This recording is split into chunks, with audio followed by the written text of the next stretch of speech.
But keeping people happy is the best way to be successful in this business. Isn't that crazy how those maybe not so good ones stick Yeah. with you more? But, it's always good because you learn from them, right? Become better at what you do. Some people say we're in sales. I personally don't think we're in sales. It's about taking care of people at the end of the day. Yeah. What it comes down to is networking, getting to know people, showing that you're willing to do the hard work. Hey, everybody. Welcome back to episode 4 of Closing time. With Dave and Joelle. And we have one of my favorite people here with me today. And as he'll tell me, he's known me since I've been this big, the one and only John Mallinger. Welcome to the show, John. Yeah. Thanks for having me, Dave. So, John, tell us a little bit about yourself prior to starting to sell real estate. No, by the way, John is on the Dave and Company real estate team. So, Yeah. Prior to being on here, I talked Dave into joining the Guard. So I started working at Morrell's back in the day when I was 18. Actually went to college, and that wasn't for me.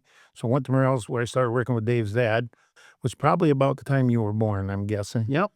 And we rode back and forth to work together. And then I got hired full-time in the Guards in 1990.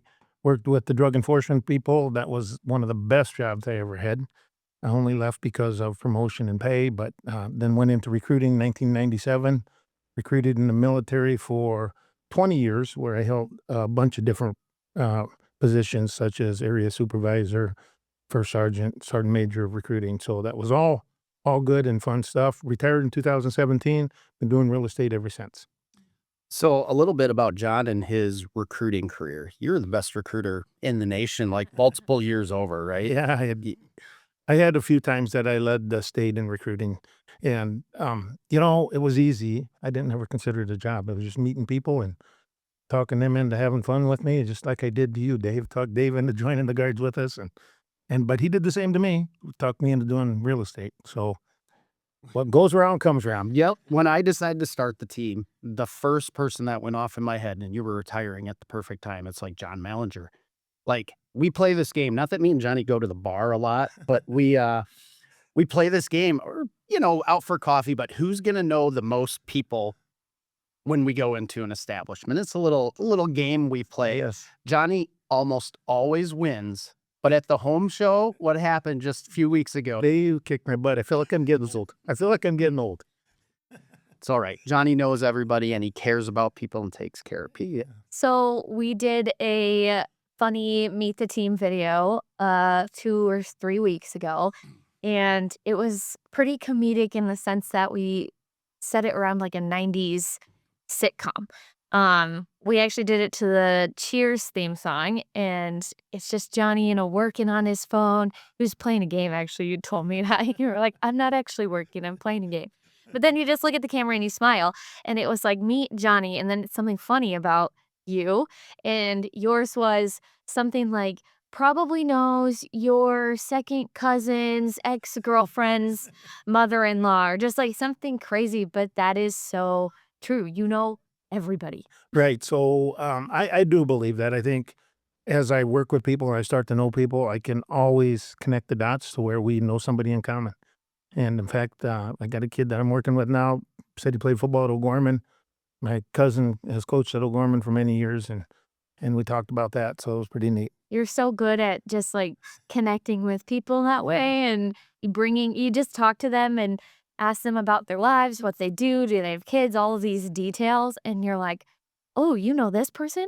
Oh, do you know this person? And it's always like, oh my gosh, yeah, how do you know them? And usually it's recruiting. Right. And then it's kind of nice because it gets you into a relaxed mode where you're not focusing on buying a house or selling a house or what's going on, and you get to know them on a personal level. So it's easy to, as things pop up in selling houses, as they always do, it's easy to go into that and talk about it and just give options, Yeah. because that's what I am. I'm the mediator. Right. So Well, and it's funny you say that, people just like to get to know you. And even our podcast that we've started, we're starting to get feedback like, oh, we want to work with you guys because you're not just, you're nice, like to have fun, know people, you're not just all, I mean, we are all business, but you know what I mean. right. But I know what you're saying too, because it isn't right away, boom, boom, boom, you gotta do this, this, this. It's more, hey, tell me about yourself. And then it's easier to help them find what they're looking for, help find what they want, and that fits their description of what they're looking for. Yeah. I mean, whether it's go for a cup of coffee, go for a cocktail, whatever, just go get to know people, Right, you know? right. Which is the fun part of this job, Absolutely. because inspections are not fun. Sometimes negotiating is not fun. But So how did Dave convince you as you were retiring? Because you are in the mindset of, I'm going to be done now. How did he convince you to get into real well, estate? I'll tell you what, I was only 53 when I retired, so I was still young. I had to do something. What are you, about 80 now? 70? Just shy of when you're younger than your dad. Yeah. Just kidding. If you don't know Dave's dad, he's one of the funniest people I've ever met, and just a great, nice guy. But I didn't need to say that, but I'm gonna. Love you, Dad, but me and John may have some different opinions on you. But what made me want to do real estate, which sounded appealing to me, is because we've been to Zig Ziglar training. We've been to all kinds of. I went. One of the boondoggles was to Vegas with our friend of ours, Casey Yost, but was reading body language, so we could tell when a person told us yes, I'm ready to go, I'm do this, or if they're not picking up what you're putting down, crossing their hands, the stuff like that, they're not listening to you. So to get into sales and stuff, yeah, thanks, Dave. To get into sales, it was natural for me. I mean, that's what I've always done. Yeah. And I can set my own hours, work my own pace. I'd get tired of nights and weekends, but So ironically, when I used to live on Opal Lane in Hartford, I sold Johnny the house 3 doors down from me. Yeah. And so it was very easy to, yeah, he was ready to do it, and he's great at it. Yeah. He's my number 2 salesperson on the team, and you're starting to nip at his heels. Big shoes to fill there, Joelle. So I can't believe I'm going to bring this up. I'm only allowing you 3 to 4 minutes to talk about this. Oh. Let's talk some baseball. If you get Johnny going on baseball, we'll be here for hours and hours. So first of all, who's your favorite team in baseball? the Cincinnati Reds, How are they doing so far this year? 3-3. Okay, can't complain. Yeah. It's early. So Yeah. Johnny, I wish I had his ability. You can name a player, name a stat. Johnny knows it. So, Not as good as I used to be, but well, who won the World Series in I won't remember. 1996? Oh yeah, I have no idea. Okay. 1990 Cincinnati Reds. We're gonna edit that one out, but I figured you'd be able to. But Johnny knows stats, players, everybody, just like he knows people. Now I gotta ask, tell me my favorite story when you got to throw out an opening pitch. Tell us that story. I love it. All right, I only got 3 minutes, so I'm gonna get to it really fast. My brother Tony, he lined it up so we could go a Cincinnati Reds game. We were gonna go watch him because we had to go pick up his brother. You're fine. He was doing Slow her down. he was doing a internship and for the summer, and so way back at Christmas time, he says, "John, let's do a road trip. We'll go watch Cincinnati Reds in Cincinnati." And so I said, "Sure, let's go." Well, turns out they're playing the Minnesota Twins of all teams, and so time comes around about a week before the game. He calls me up and he says, "Hey, you better invite your wife and kids." And I says, "Why would I invite my wife and kids? This is a guy trip." And of course, as it turned out, he says, "Well, you're going to be the honorary team captain." So so I had to turn in my autobiography about being in the military, and then of course all that went well. We got down on the field. My brother Tony's a Yankees fan. Thought he could wear his Yankee stuff down. They said, "No, unless you're wearing Cincinnati Reds, you ain't getting on this field." Oh, no So it kidding. was nice to see my brother in Cincinnati Reds stuff. Awesome. So we get down there and we get on the field and they say, "All right, this crowd's going to really recognize you. So as we're reading your autobiography, please pay attention and wave back and acknowledge that you're here because they're going to be cheering for you." And, I've never been in a stadium of 30,000 people before. Right. So it was kind of exciting, I guess. So I walk out there concentrating. Oh, I better wave. And I'm looking up in the crowd and stuff, not paying attention to what's going on behind home plate, which is exactly where I'm heading. With at that time, it was supposed to be the manager, but instead I went out with a pitcher for the Reds, Homer Bailey, because our manager had got kicked out the day before, and he was the guy delivering the lineup card. So I walk out there, and I get out there, and as I'm watching, sure and pretty soon I turn around and look, and here's Paul Molitor stomping out there after me, manager of the Minnesota Twins. He says, "South Dakota, we have a ton of Twins fans in South Dakota." And because I was starstruck, I didn't know what to say. I looked right at him and said, "Yeah, I'm not one of them. And of course, it all got silent for like 20 seconds. The umpires didn't say anything. Homer Bailey's with me. Nobody said anything. And I'm like, okay, what'd I do wrong? And finally, one of the umpires reaches over and sticks his hand out and says, hey, thanks for your service. And then we walked back and I looked at Homer Bailey and I says, he says, hey, you can go in the dugout. You can get autographs from everybody and go in to see people. And I said, no. I said, what I'd like is my autograph with you, or an autograph of you and a picture of you. And he says, well, he puts his arm around me. He says, anybody talks to Paul Molitor like that, I'll take my picture with him every day. That is awesome. So, yeah, it was the story is Paul Molitor is an intimidating guy and intimidating coach and very intense person. So That is by far my favorite Johnny Mallinger story. Right? yeah, that was Because Paul Molitor is just kind of a rough and tough guy. yeah, And yeah, yeah. I don't know what he's expecting me to say though. I guess I was wearing my Cincinnati Reds stuff. yeah, fair enough. So obviously baseball is a big part of your life, and that has transitioned a little bit into softball. Because I had girls. Trust me, if they could play baseball, they wouldn't have. So tell us about just the world of softball. What's your involvement right now with your Yeah, granddaughters? you know, I coached both my daughters in softball, and both of them played. Both of them did very good. They won the state numerous times, 5 times actually. And Caitlin was right-handed, but I made her be left-handed because I said if she's going to make it in the major, she's going to be a left-handed pitcher. So she did everything right-handed, but she pitched left-handed. So that was pretty amazing. And she was, believe it or not, in her senior year, they won the state 4 times. She was in Who's in the Crowd in Sports Illustrated. I remember that. Yeah, I got it hanging on my garage, in my garage. Yes, I've seen that. Yeah, Peyton Manning was on the cover of that. I remember that phone call. That was kind of neat. The guy Very- calls me up and says, I got to call Archie Manning and let him know his boy's on in the magazine. I got to call parents with these kids. And I says, Archie Manning? I said, do you mean Peyton Manning? He goes, yeah, he's on the cover. And your daughter's going to be in it too. So That had to be such a cool phone. it was. So then I had to buy this plaque for $250. That's what it pretty much led to. Hey, guess who cut my hair yesterday? Caitlin. Caitlin cut my hair I yesterday. didn't know you were with a celebrity, did you?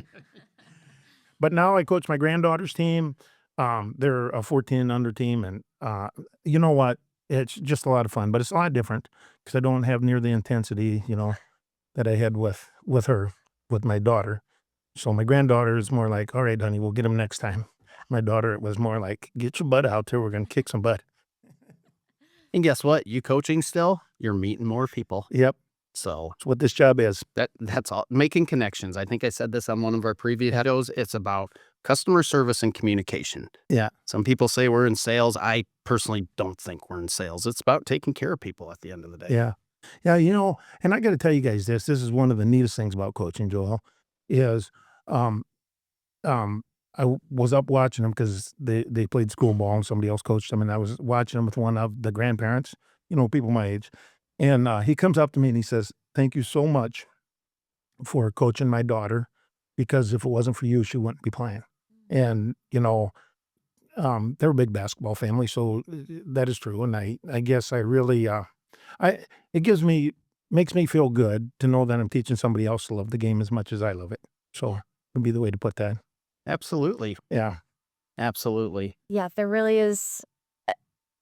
Everybody on our team has their different skill sets, and yours is making connections with people, making them feel so cared about and that they matter and they value. And that is a huge thing. Right. Right. I don't know the Dave & Co team without John Mallinger. Yeah. We were the founding fathers, weren't we, Dave? We were, and I give John a hard time when it comes to technology. There's a little bit of a struggle there, but he's old school and he's going to work his butt off for it. I live by the saying that they say in the military, Dave. If they wanted me to know computers, they would make me a computer. That's fair. That's fair. So let's get back into real estate for a second. And we just want to hear about some of your experiences. So tell us maybe the funniest thing that has happened to you in real estate, or maybe the weirdest thing that has happened. Oh, wow. Where do you start on something like that, Joel? There's always, actually, Dave and I were talking yesterday. You could go to any job, do the same thing day after day after day. But one thing about real estate, it's never the same. Everything, there's something different. And every time stuff happens in different ways. But I would probably say, why is it you remember? I put 1,000,000 great people in the National Guard. 1,000,000. I probably put in 5 or 6 bad people. But guess what I get remembered for? Not the 1,000,000 people I put in good, it's the 5 or 6 bad people. Why'd you get that person in? I always say I never put anybody bad in, but, that's what I'm accused of. So when you do houses, you've done 1,000,000 great transactions, but you always remember the tougher ones.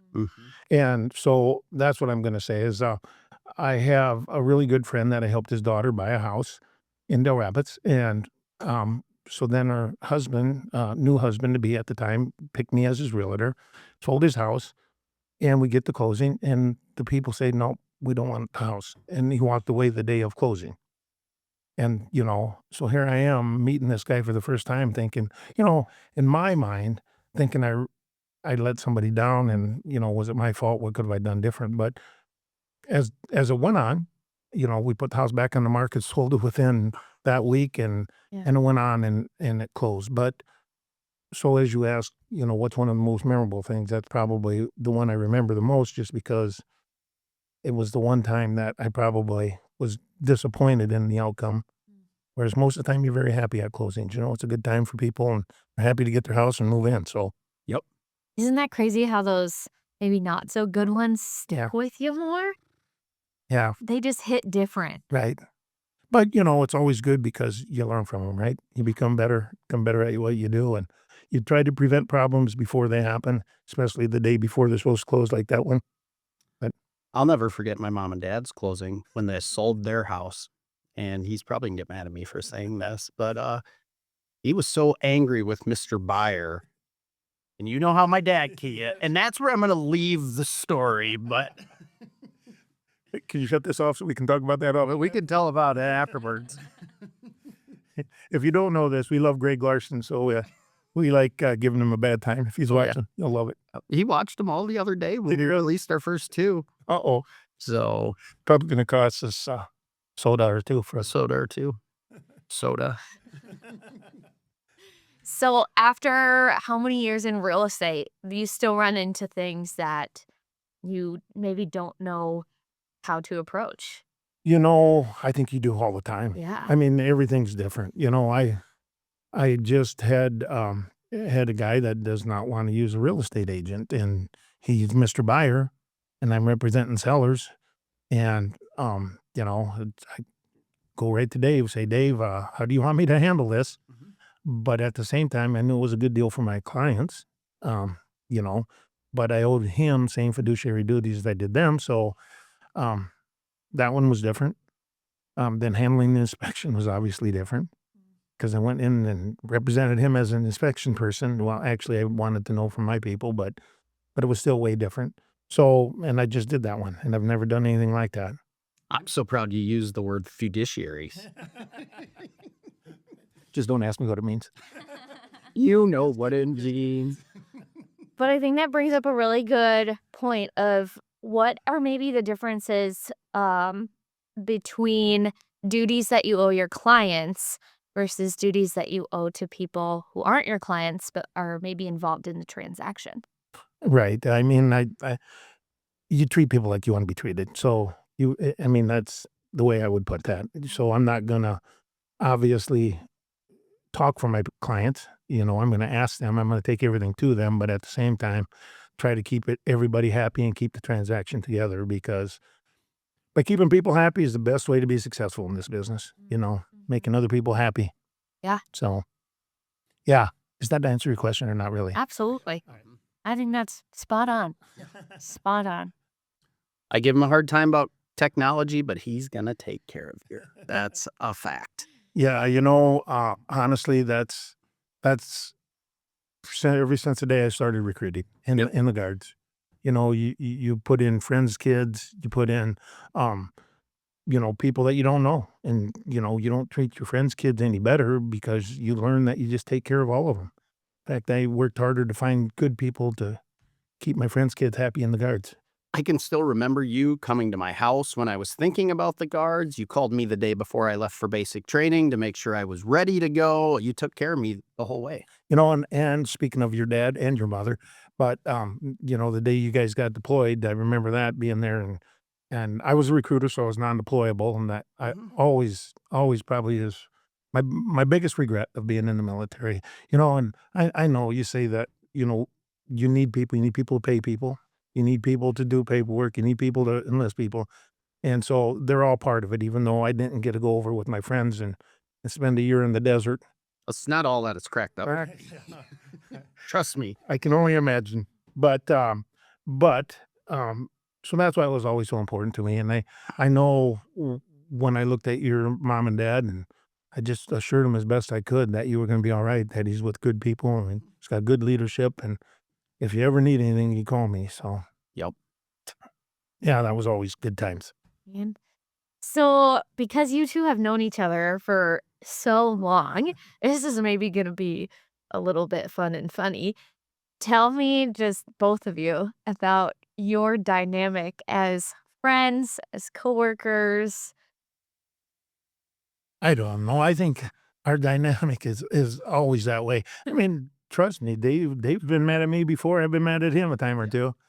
But we always can go back to, our roots, and that is we settle down, and we calmly fix it. Yeah. Because we both know we're the same personality to a point, as far as, Agreed. yeah, we get a quick first get mad, and then as we dig into it, we find out, no, it isn't as bad as we need it We to be. talk through it and then we have a beer afterwards, and it's Move on. You guys butt heads like siblings. Yes, there you go. that's pretty good. And it is kind of funny to be a bystander for, because you guys will be so mad at each other and just cussing up a storm about each other. And then 5 minutes later, it's like, all right, Johnny and I are going to go play some vidlot.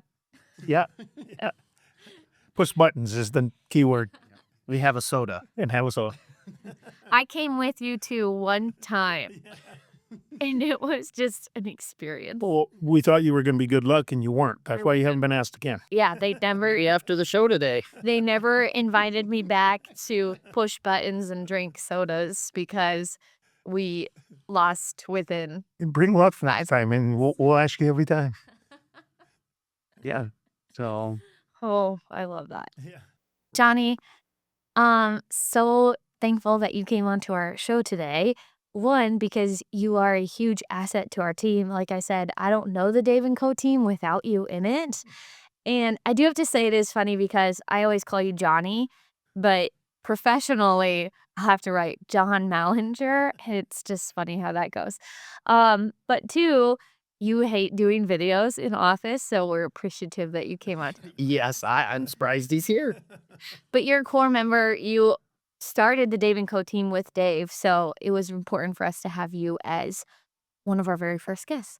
So to wrap up our show, we have to ask, if someone studied your life for a week, what would they say is your secret sauce? I think Dave's right. That a lot of that we've already talked about is exactly what it wraps up into. And what it would wrap up into is, one, I love to get involved. I love to be involved in the community, love to be involved with my family, love to be involved where I'm at. I was on the school board. I've coached numerous softball teams and kids stuff, volunteered for golf tournaments with the Legion, did a million things within the military where I had to volunteer and be on different boards and do different things. And what it comes down to is networking, getting to know people, showing that you're willing to do the hard work and follow through. I will say this, probably one thing that made me a good recruiter was the hard people to get in the guards, the people that had law violations or were overweight or did not meet the standards to get in the military. I would always take the time to work with them. And I was always given a bad time by the leadership saying, how the heck did you get that person in the guards? And to this day, I know I'm the only guy that got a guard bureau denial of a kid overturned so that he could get in the military. Wow. And it's because I knew his dad, and his dad was a retired colonel, and the colonel knew somebody in Washington, D.C., and we did it backwards. And of course, I got my butt chewed over that, but he did get the kid in, and the end result was he ended up being a good soldier. So, You take care of people. yeah, it's networking and being able to get done what you want to get done. What did Zig Ziglar say? You can get anything you want in life Like- by helping other people get what they want. Exactly. That's on the bottom of my business card. Yeah. That's everywhere. Yeah. I love that. So anybody out there looking to buy or sell a home and you want to work with just a fun guy that knows everybody, give John Mallinger a call. He is a rock star and he would love to help you out. And John, thanks again for being on the show. They're my brother, so Appreciate it. Thanks, Joel. thanks for joining us on episode 4 of Closing time with Dave and Joelle, guest starring John Mallinger. And we'll see you on episode 5. That'll just be Joelle and I. And yeah, other than that, you know me. Thanks and make it a great day.